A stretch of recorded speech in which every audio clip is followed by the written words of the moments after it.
The great hall of the Iron Veil Pack smelled of burning resin, candle wax, and the dark wine flowing freely into pewter cups. Black leather banners bearing the symbol of the Howling Wolf hung from stone walls, and torches cast long shadows across the faces of the guests. It was the night of the Crescent Moon Banquet, the most important event on the Pack's calendar, when neighboring clans gathered to renew alliances, present heirs, and above all, observe who the Alpha King would choose to sit at his side. Emma carried a silver tray of filled cups when she slipped through the side door of the hall.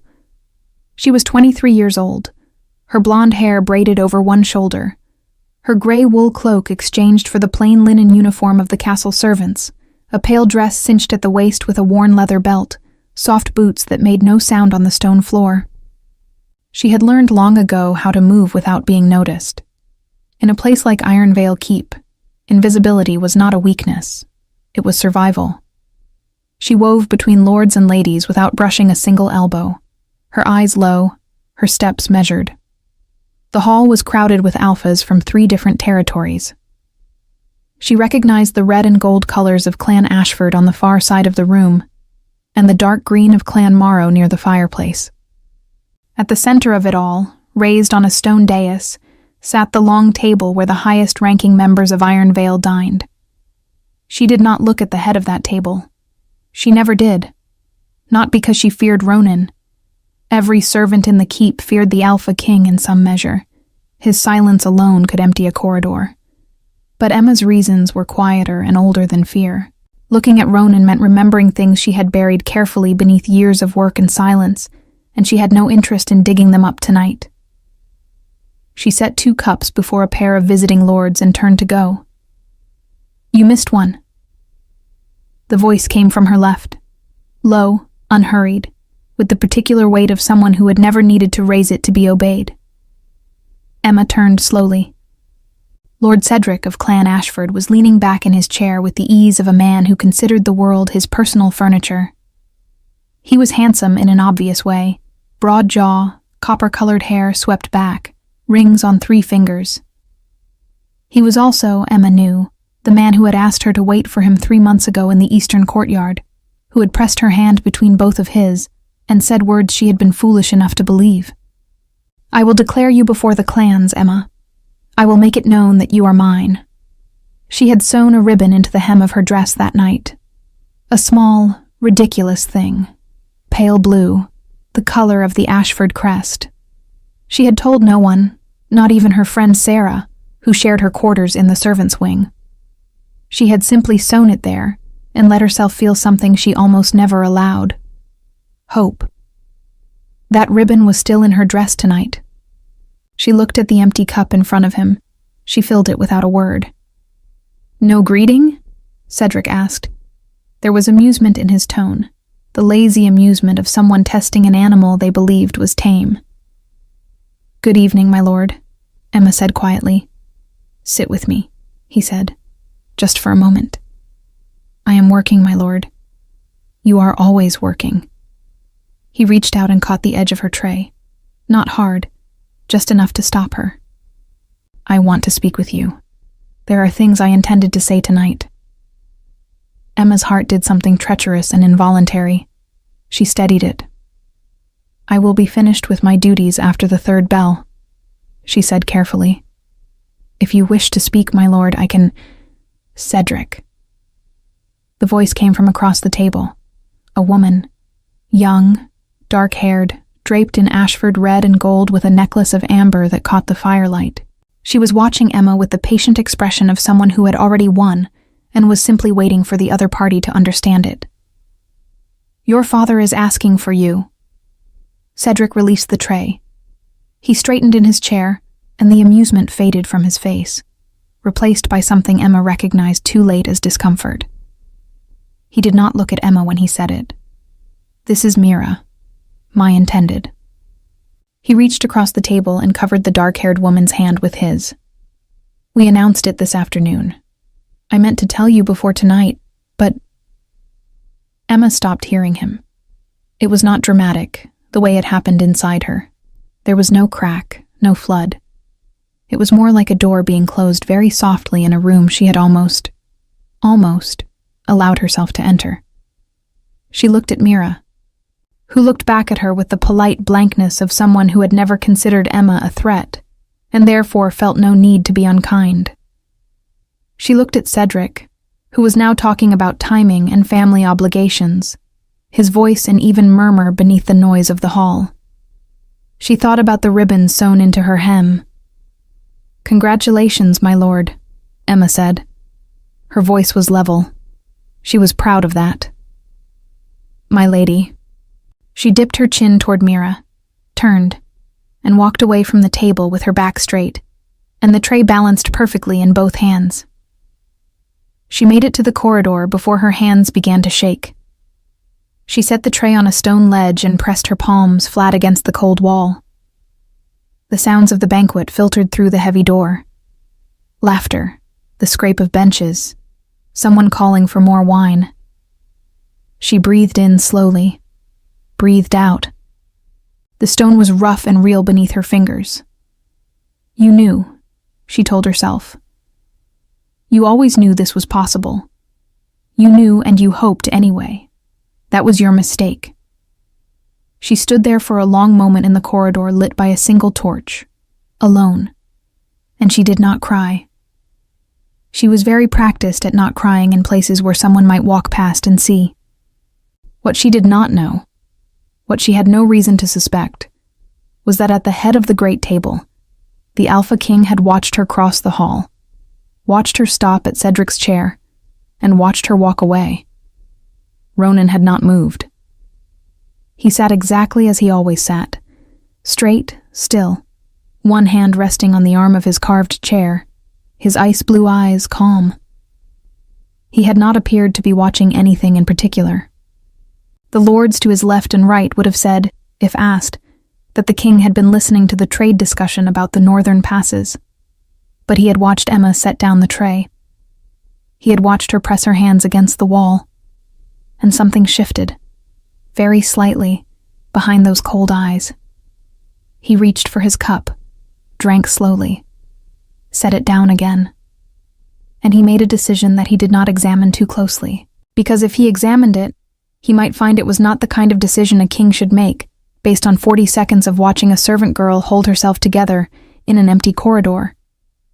He would follow her tonight. Not now. Later, when the hall grew loud and no one watched the doors. He did not ask himself why. The third bell rang across the keep, and Emma was already gone from the hall. She had finished her rounds with the mechanical precision of someone who had long since separated her hands from her heart. Fill, serve, step back, move on. No one had spoken to her again. Cedric had not looked in her direction. Mira had laughed at something a visiting lord said, and the amber necklace had caught the firelight beautifully, and Emma had carried her empty tray back to the kitchen without incident.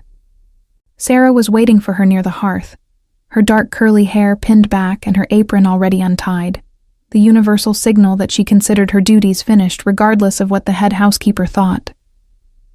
Sarah was 26, sharp-tongued, loyal without condition, and the only person in Ironvale Keep who knew about the ribbon. She took one look at Emma's face and said nothing.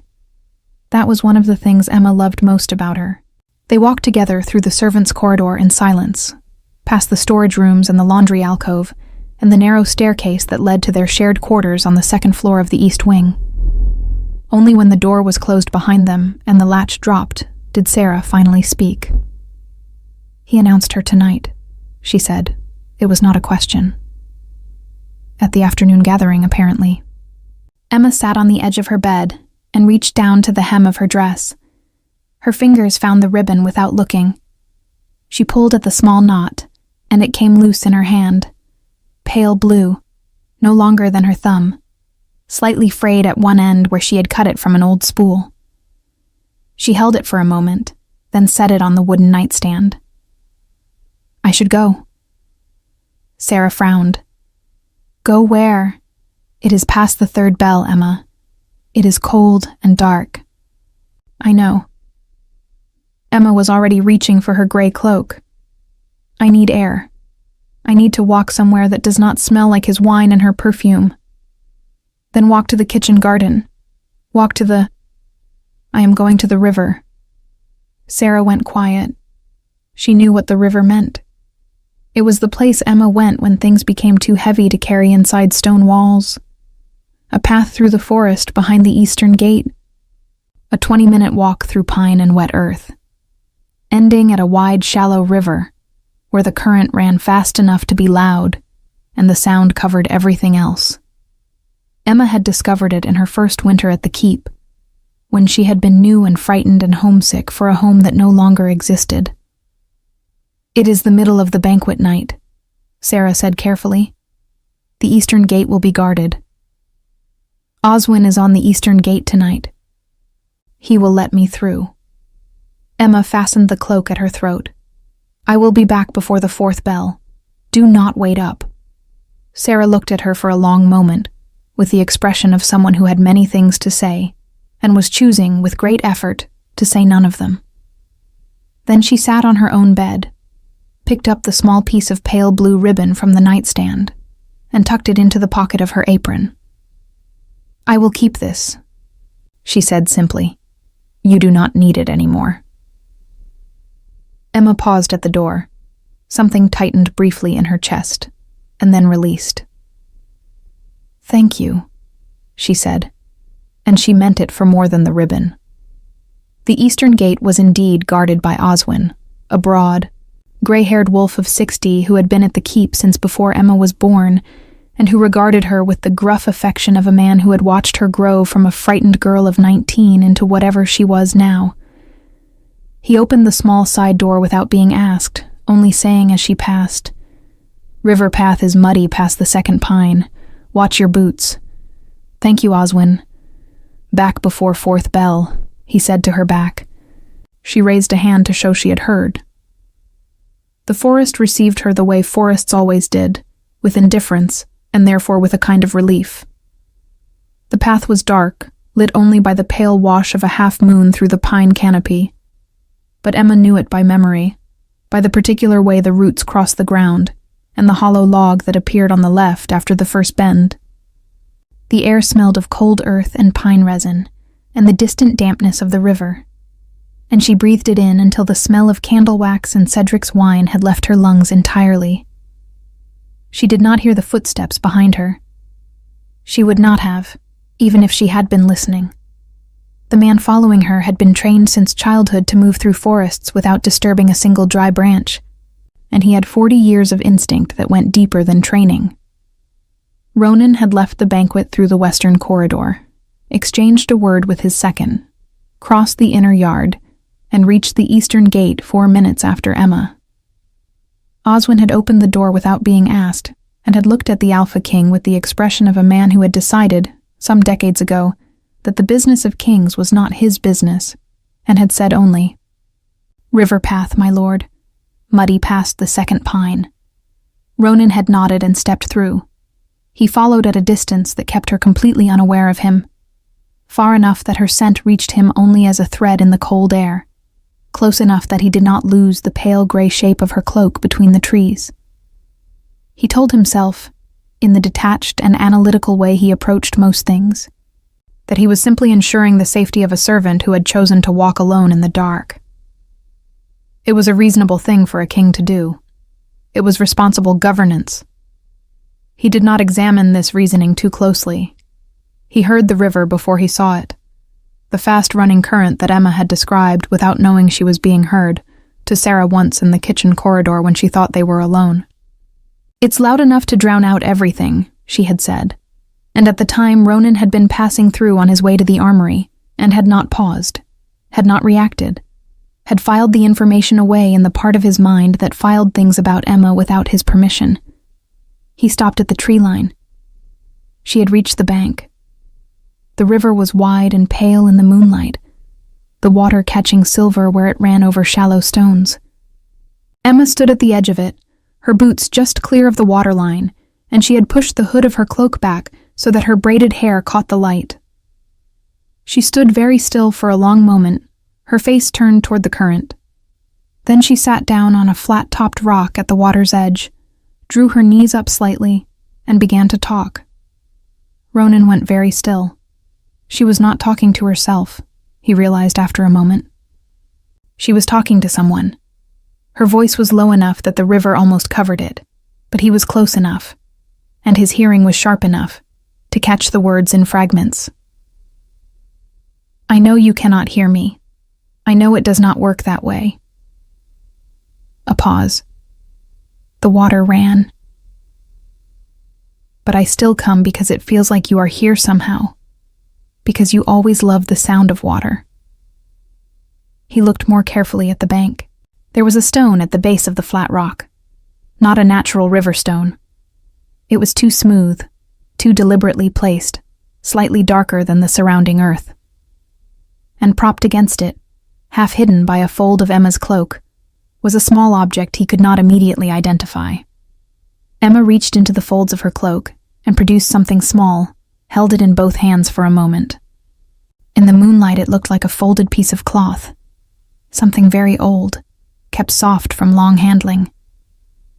She pressed it briefly to her chest, the way someone holds a thing they cannot afford to lose. She would have been 5 this winter, Emma said quietly, and her voice was steady, but the steadiness was the kind that cost something. I think she would have had your eyes. I think she would have been very loud. A short sound, not quite a laugh. I would have loved that. I would have loved every bit of that. Ronan stood at the tree line and did not move. He had ruled Iron Vale for 12 years. He had sat in judgment over battles and betrayals, over debts of blood and broken oaths. He had seen grief in many forms, the loud kind, the violent kind, the kind that hardened into hatred. He had never seen it kept quite like this, carried quietly to a river in the dark, set down gently before a small stone, spoken to in a voice that asked for nothing from anyone. His chest felt strange. He recognized the sensation distantly, the way one recognizes a word in a language half forgotten. Emma sat by the river for a while longer. She spoke a few more words he did not hear. Then she folded the small cloth carefully, returned it to her cloak, and stood. She straightened her spine with the particular determination of someone who has allowed themselves one private moment and is now closing the door on it. She walked back toward the tree line. Ronan stepped back into the shadows without a sound, letting her pass close enough that he could have reached out and touched the edge of her cloak. She did not see him. She moved with her eyes forward and her shoulders set, her boots quiet on the pine needle path. He waited until she was well ahead before he followed. He did not look back at the small stone by the river, but he knew he would not forget it. He would not forget any of this. Emma did not sleep well.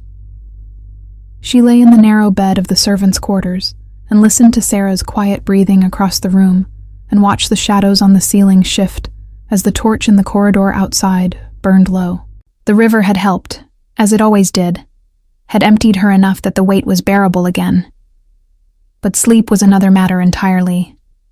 Sleep required a stillness she had not yet recovered. She rose before dawn. This was not unusual. Emma was always the first servant awake in the East Wing, a habit born from years of needing to be useful before anyone could question her presence. She dressed in the dark, braided her hair by feel, and slipped into the corridor with her cloak over her arm and her boots in her hand so as not to wake Sarah. The kitchen was cold and gray at that hour, the great hearth reduced to orange embers that she coaxed back to life with dry wood and patience. She set water to heat, measured out the grain for the morning porridge, checked the bread that had been left to rise overnight. These were her tasks, and she did them with the focused attention she gave to everything, not because she feared punishment for doing them badly, but because doing things well was the only form of dignity available to her in this place. She was alone for almost an hour before the kitchen filled with the others. No one mentioned the banquet. No one mentioned Cedric. Either they did not know about the ribbon and the courtyard and the 3 months of careful hope, or they knew and were decent enough to say nothing. Emma preferred not to determine which. By mid-morning, she had been assigned to the upper library. The upper library of Ironvale Keep was one of the few places in the castle that Emma genuinely loved. It occupied the entire top floor of the North Tower, 3 levels of shelves carved directly into the stone, filled with scrolls and leather-bound volumes that smelled of dust and old ink, and something faintly sweet she had never been able to identify. The windows were tall and narrow, and on clear mornings the light came through them in long, pale columns that moved slowly across the floor as the hours passed. She had been assigned to clean and catalog it twice a month for 2 years, and in that time she had read, quietly and carefully, more books than most lords in the keep. She was on the 2nd level, running a cloth along a high shelf, when she heard the door open below. She did not look down immediately. Visitors to the upper library were rare but not unknown. Occasionally, a pack elder came to consult the territorial records, or one of the younger wolves came to look important in front of visiting clan members. Emma continued her work and waited for whoever it was to find what they needed and leave. The footsteps on the stone staircase were unhurried. They had a particular weight, and spacing she recognized, before she had consciously decided to recognize anything. She turned. Ronan stood at the top of the stairs. He was not dressed for ceremony today. No formal armor, no clan regalia. He wore a plain leather vest over a dark shirt, the straps across his chest without decoration, his long braided hair loose over one shoulder. He looked, Emma thought involuntarily, like someone who had woken early and come here without planning to. His ice-blue eyes found her immediately. "My lord." She stepped back from the shelf and dipped her head. "Don't." His voice was quiet, not unkind, simply direct. He came to stand at the railing of the 2nd level and looked out over the shelves below with the air of a man surveying territory. "I am not here for ceremony." Emma waited. This was another skill she had developed, the ability to wait without filling silence with nervous words. "I wanted to speak with you," Ronan said. He turned from the railing and looked at her directly. It was unsettling, that directness. Most people, when they looked at Emma, looked slightly past her, at what she was carrying, where she was going, whether she was in their way. Ronan looked at her as though she was the only thing in the room worth looking at, and had been for some time. "About last night." Emma's hands went still on the cloth. "The banquet, my lord," she said carefully. "I hope the service was satisfactory. If there were any—" "Not the banquet." The silence that followed was brief and absolute. Emma understood then. She did not know how, or how much he knew, but she understood that the conversation had already moved past the territory where she could redirect it toward linen counts and wine service. She folded the cloth in her hands and said nothing, because there was nothing to say that did not require knowing exactly what he had seen. "You went to the river," Ronan said. It was not an accusation. His voice had the same quality it always had. Level, without performance, carrying only what it meant to carry. "Last night, after the banquet. I had permission from Oswin, my lord. I was back before the 4th bell." "I know." He paused. "I followed you." The air in the library changed. Emma looked at him, really looked for the first time, with the careful attention she usually reserved for pages of old text, and found nothing in his expression that resembled amusement or cruelty, or the particular satisfaction some men took from revealing a surveillance. He looked, if anything, as though he was telling her something he had decided she deserved to know, regardless of what it cost him. "You followed me," she repeated slowly. "Yes. Why?" He was quiet for a moment. A column of morning light moved across the floor between them. "I watched you walk away from Cedric's table," he said. "I watched how you walked, and I made a decision I have not fully accounted for." Emma looked at him. Her heart was doing something complicated, and she was doing her best to ignore it. You heard, she said. It was not about Cedric anymore. She knew it, and he knew she knew it. Some of it. He did not look away. Enough. She turned back to the shelf. Her hands resumed moving, cloth over stone, slow and even. It was not dismissal. It was the only way she knew to hold herself together while speaking about things she had never spoken about to anyone. Not even Sarah, not fully. Her name was Neve, Emma said. Her voice was careful and flat. She was born too early. She lived for 9 days. A pause. The cloth moved. Her father was a traveling merchant who left before she was born. I was 21. I had nothing and no one. I came to Ironvale because a woman in the village said the keep was hiring, and the work was honest. She stopped. That is the whole story, my lord. It is not a long one. It is long enough, Ronan said. Something in the way he said it made her stop moving. She stood with her back to him, and her hand flat against the spines of old books, and she breathed in the smell of dust and ink and the cold stone of the tower. The stone by the river, he said quietly. Did you place it yourself? Yes, in my first winter here. She paused. It seemed wrong to leave her with nothing to mark where she was remembered. The churchyard in the village where she is buried is 3 days' ride from here. I cannot go, so I made a place I could reach. Ronan said nothing for a long time. She heard him move, not toward her, simply shifting his position.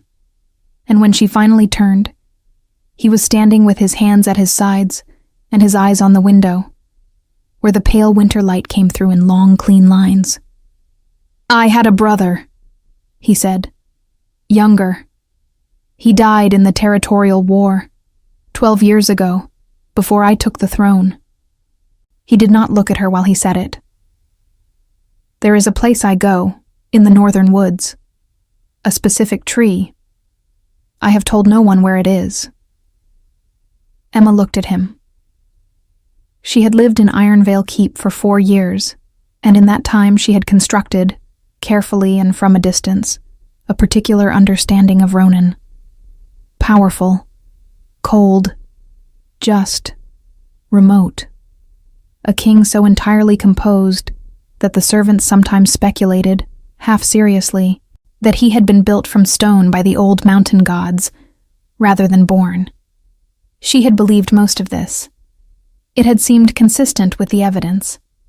The man standing at the library window, who had followed a grieving servant girl through a dark forest, and was now telling her about a tree in the northern woods, was consistent with none of it. Why are you telling me this? She asked. He turned from the window then. The ice-blue eyes were steady and direct, and held something in them she could not immediately name. Not pity, not the warm performance of sympathy. Something older and quieter than either. Because you kept something alone for a long time, he said. And you should not have had to. Emma opened her mouth, closed it. I will not speak of what I heard to anyone, Ronan continued, and his voice returned to its usual register, calm even, a king's voice. That is yours. But I wanted you to know that I was there, and that what I saw... He paused for just a moment. It was not nothing, Emma. He said her name the way someone says a word they have held in their mouth for a while before speaking it aloud. Then he turned and walked back down the stairs, and his footsteps faded, and the library was quiet again except for the sound of the light moving across the floor. Emma stood very still between the shelves for a long time. Then she pressed her fingers to the spines of the books beside her, breathed in the smell of old ink and cold stone, and felt, for the first time in longer than she could remember, that she had been seen by the right pair of eyes. 3 days passed before Emma saw Ronan again. In those 3 days she carried the library conversation the way she carried most things. Carefully, in a pocket close to her chest, not examining it too often for fear of wearing it thin. She went about her work. She served at meals, cleaned the upper corridors, helped Sarah mend the great hall curtains that had frayed at the bottom from years of cold drafts. She did not go to the river. She did not need to, quite yet. Cedric and Mira departed on the second morning, their Ashford retinue riding out through the main gate in a procession of red and gold that Emma did not watch from the window. Sarah watched it for her and reported back with the particular economy of a loyal friend. Gone. Good riddance. The woman's perfume is still in the east corridor, and I resent it. Emma had almost smiled at that. On the third day, word moved through the servants' quarters the way word always moved, faster than horses, quieter than wind. The Alpha King had summoned the Pack Council. There was to be a formal assembly in the Great Hall that evening, all senior members of the Iron Veil Pack required to attend. The nature of the assembly was unspecified, which was unusual. Ronan typically announced the subject of councils in advance. The absence of that information generated by midday approximately 40 different theories among the kitchen staff alone. Emma heard them all and said nothing. She was assigned to serve at the assembly. She had expected this. Every available servant was pulled for formal occasions, and she prepared herself with the same quiet efficiency she brought to everything. Plain dress, leather belt, hair braided back. She took her position along the wall with the other servants as the council members filed in and took their seats around the great stone table. Ronan entered last. He always entered last. Emma had noticed this years ago. The way he waited until every other person was seated before he came through the door, unhurried, without announcement, as though arriving at a place he had already owned for a long time. He wore the formal leather of his rank tonight, the dark straps across his chest, carrying the iron clasp of the Iron Veil crest, his braided hair pulled back. He sat at the head of the table, and the room went very quiet, without him asking it to. Emma stood along the wall and looked at the middle distance the way she always did, and waited. "There is a matter of territory," Ronan began, his voice carrying without effort to every corner of the hall. "Clan Morrow has petitioned for access to the southern river crossing. This is the third petition in 2 years. The council will hear the argument, and I will make a determination tonight." This was routine enough. Emma let the discussion wash over her. Borders and rites of passage and the particular stubbornness of Lord Morrow, who was seated at the table and who made his case with the verbose persistence of a man who believed that enough words, arranged carefully enough, could substitute for a strong position.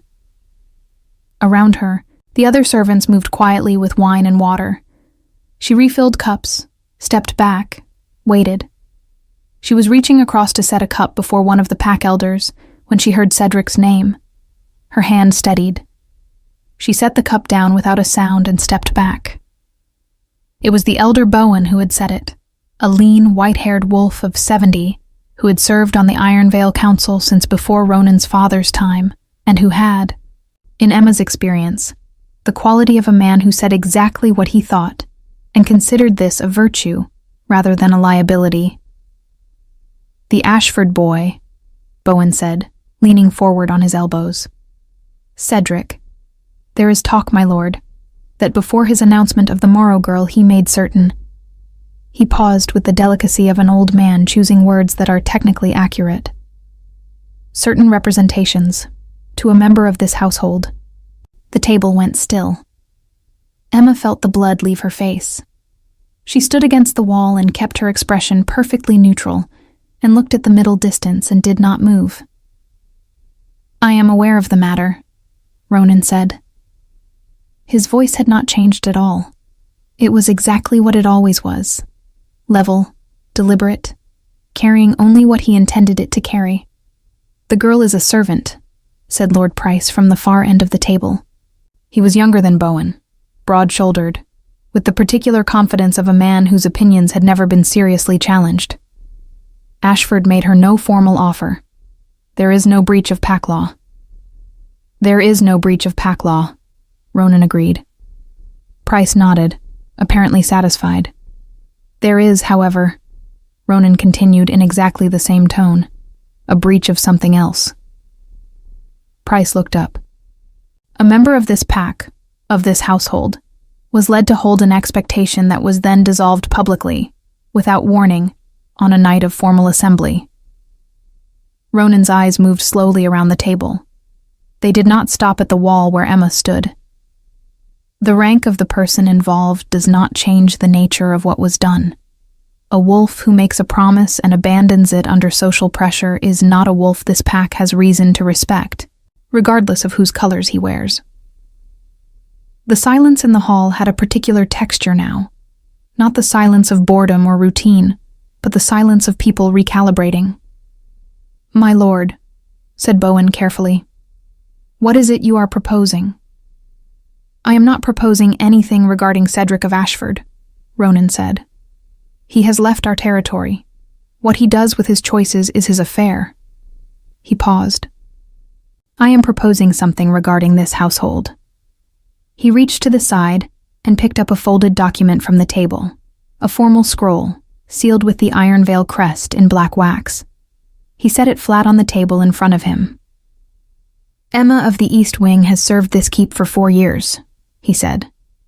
"She has done so with a standard of work and character that exceeds what this household has required of her and what this household has offered her in return." Another pause. The room was absolutely still.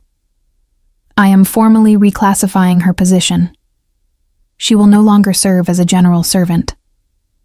She will be assigned to the records and library of the keep as its permanent curator and archivist, with full pack member status, quarters in the main wing, and a seat at the lower table during formal assemblies." Emma forgot to look at the middle distance. She was looking directly at Ronan before she could stop herself.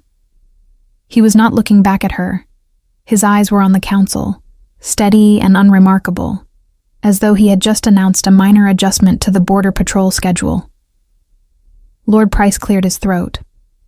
"My lord, the position of pack archivist has traditionally been held by whoever I assign it to," Ronan said without heat.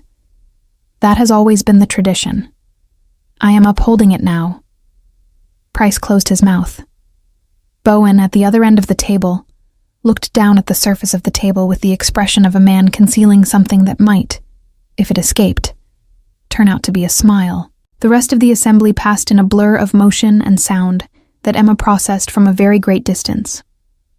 The Morrow petition was addressed. Determinations were made. The council filed out. The servants cleared the table.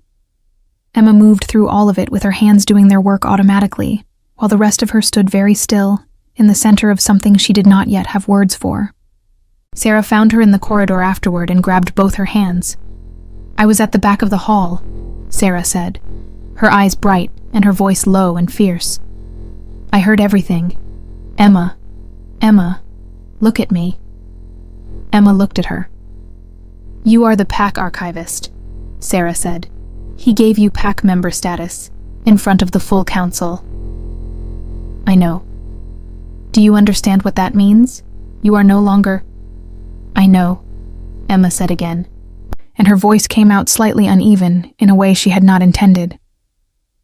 Sarah looked at her for a moment, then pulled her into a brief, hard embrace that Emma received with both arms, and held for longer than she usually allowed herself. "He saw you," Sarah said quietly, against her shoulder. "He actually saw you." Emma closed her eyes.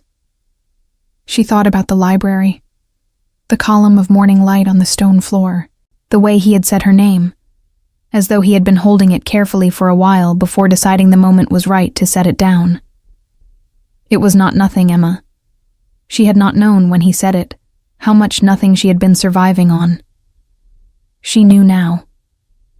Late that night, after the keep had grown quiet and the torches in the corridors burned low, Emma took the small folded cloth from inside her cloak, the one she brought to the river, the one she had pressed to her chest in the moonlight, and she sat on the edge of her bed and held it in her hands.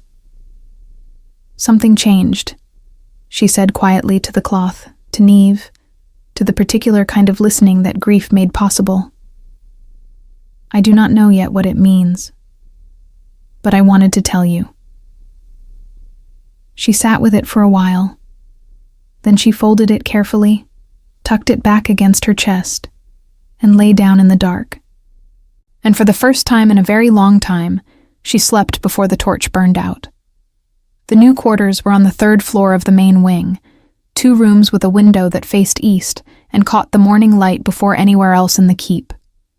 There was a writing desk, a proper bed with a wool mattress, and shelves already built into the wall that Emma immediately began to fill with the cataloging materials she had been given access to from the library stores. Sarah helped her move her few possessions from the east wing in a single trip. It did not take long, because Emma had always owned very little, and stood in the doorway afterward looking at the room with an expression of fierce satisfaction. "This is where you were supposed to be," Sarah said. "From the beginning." Emma looked at the morning light on the stone floor and said nothing, because some things were too full to answer. Her work as archivist began the following day. The upper library had been maintained adequately over the years but never systematically, and Emma discovered within the first hour that the territorial records alone represented decades of misfiling that would take months to properly organize. She did not mind. Order emerging from disorder was work she understood at a level that had nothing to do with training. She was deep in the 2nd level of shelves, cross-referencing a stack of boundary agreements from the previous generation, when Ronan appeared at the top of the stairs. She had been half expecting this, in the way one half expects weather that has been building for days. "My lord," she said. "Archivist," he replied, and something in the way he said the word, quiet, deliberate, as though he had decided to use it as a kind of declaration, made her set down the scroll in her hands. He came to stand at the table where she was working, and looked at the organized stacks, with the calm attention he gave to everything. She watched him from the corner of her eye and waited. "I owe you an explanation," he said. "You owe me nothing, my lord. What you did in the council was not charity," he said. "It was not sharp, but it was final." He looked at her directly. "I want you to understand that. It was not charity, and it was not pity, and it was not a king managing his household efficiently, although I am prepared to defend it on all 3 grounds if the council requires it." A pause. The morning light moved. It was a choice, about something specific. Emma looked at him. "I have watched you for 2 years, Ronan said. The words came with the particular care of someone who has decided to be precise rather than impressive. Not in the manner of surveillance, in the manner of noticing, the way you work, the way you speak to people who have less power than you, which is the truest measure of a person's character I have ever found, the way you carry things that would have broken someone else and do not speak of them as burdens." He stopped. "I noticed, for a long time, and I did nothing with what I noticed because I did not believe you would consider it welcome, coming from me." "Why would you think that?" Emma asked, and her voice was careful but genuine. "Because I am not an easy thing to be near," he said. It was said without self-pity, simply as a fact he had long since made peace with. "My rank creates distance. My nature creates more. Most people in this keep are afraid of me in some measure, and I have accepted that as the cost of what I am."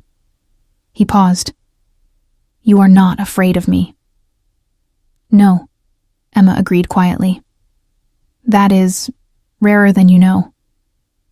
Something shifted in his expression, not softening exactly, more like a door opening a precise and measured amount. "When I followed you to the river, I told myself it was concern for your safety. That was not entirely untrue, but it was not entirely true either." He held her gaze. "I wanted to know where you went when you carried something too heavy for stone walls. I wanted to know what you were like when no one was watching." Emma thought about the riverbank, the moonlight, her own voice speaking to a small stone in the dark. "And what did you find?" she asked.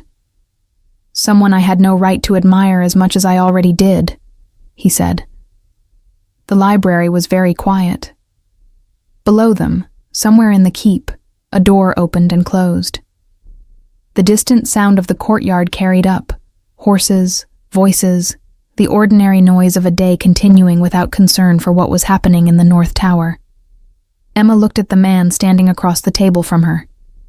The Alpha King of Iron Vale, who had braided hair and ice-blue eyes and a tree in the northern woods where he went alone, who had watched her for 2 years and said nothing, who had followed her through a dark forest, not to surveil her, but to understand her. And she felt something settle in her chest, with the quiet finality of a stone finding the bottom of still water. "I am not easy either," she said. "I carry things quietly, and that is sometimes mistaken for simplicity. I am not simple." She paused. "And I have a grief that does not go away. It becomes manageable. It does not disappear." "I know," Ronan said. "I am not asking it to." "I need to know that is true before anything else," she said. "Not as a servant speaking to a king, as a person speaking to another person." He was quiet for a moment. Then he moved around the edge of the table, not quickly, giving her every opportunity to step back, and stopped an arm's length from her. Up close, the ice-blue eyes were not cold at all. They were the color of winter sky just before it changes. "Neve," he said quietly. "Her name was Neve. You told me she would have been loud." The corner of his mouth moved, the smallest possible shift, barely a shadow of something warmer. "I think loud children are generally an asset." Emma's breath caught. It was such a small thing. The name, spoken aloud by someone other than herself for the first time in 4 years. Not as a sorrow to be managed, just as a name, as a real thing that had existed and mattered and been heard. She did not cry. She was still very practiced at that. But she stood very still and let the name settle in the air between them and did not look away from him. "Yes," she said when she could. "I think she would have been." What followed was not sudden. Neither of them were people who moved suddenly toward anything. Through the winter, Ronan came to the library regularly, sometimes with genuine questions about the territorial records, sometimes with no stated purpose at all, standing at the window while Emma worked, the two of them existing in the same space with a comfort that had taken years to earn, without either of them fully knowing they were earning it. He told her about the territorial war in pieces, not all at once. She told him about the village she had come from, the merchant who had not stayed, the 9 days she had spent counting her daughter's breaths. He listened the way he did everything, completely, without interruption, with the full weight of his attention. By the time the first thaw came and the snow on the northern mountains began to release into the rivers, the keep had quietly rearranged its understanding of things. The servants did not gossip maliciously.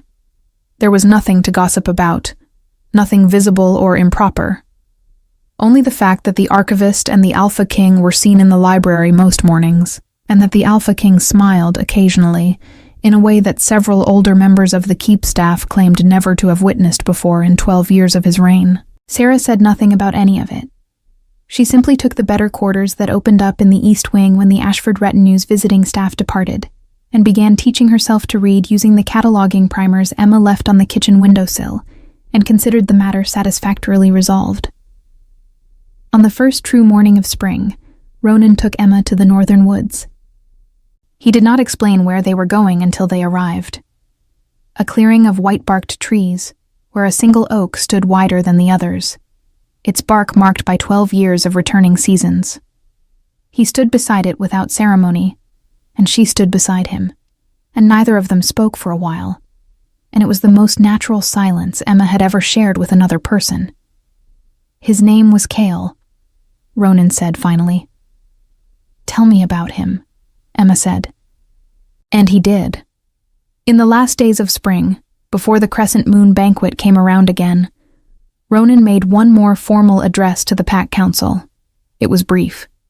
He informed the council that the archivist Emma had been formally recognized as his chosen companion and would sit at his side at all future assemblies, that her status within the pack was to be recorded in the territorial documents as a permanent matter of record, and that the matter was not subject to council approval, but was being shared as a courtesy. Bowen, at the far end of the table, looked down at the surface again with great concentration. His shoulders moved slightly. Price said nothing. He had learned over the winter that saying nothing was increasingly his best available option. Emma sat at the lower table and heard the words, and felt the truth of them settle into her, the way all true things settled. Not with noise, but with a quiet, permanent weight. She thought of the ribbon she had sewn into a hem. She thought of the small stone by the river. She thought of a name spoken aloud in a winter library by someone who had understood, without being told, that to speak it was not to wound, but to honor. She thought of Neve, and for the first time in 4 years, the thought arrived without the bracing for pain that had always preceded it. It arrived simply as love, as something that had existed completely and still existed, carried forward into a life that was, improbably and against considerable odds, becoming whole. After the assembly, she walked to the eastern gate. Oswin was on duty. He opened the small door without being asked. "River path," he said. "Not tonight," Emma said. He looked at her for a moment with his gray, unhurried eyes. Then he nodded once, the nod of a man who recognizes a change that has been coming for a long time and is glad to see it arrive. She walked back through the keep, through the stone corridors that smelled of torch smoke and old wood, past the great hall where the banners hung, up the stairs of the north tower to the library, where the morning light came through the tall windows, and the shelves held everything that had ever been recorded and remembered in this place. She sat at her desk.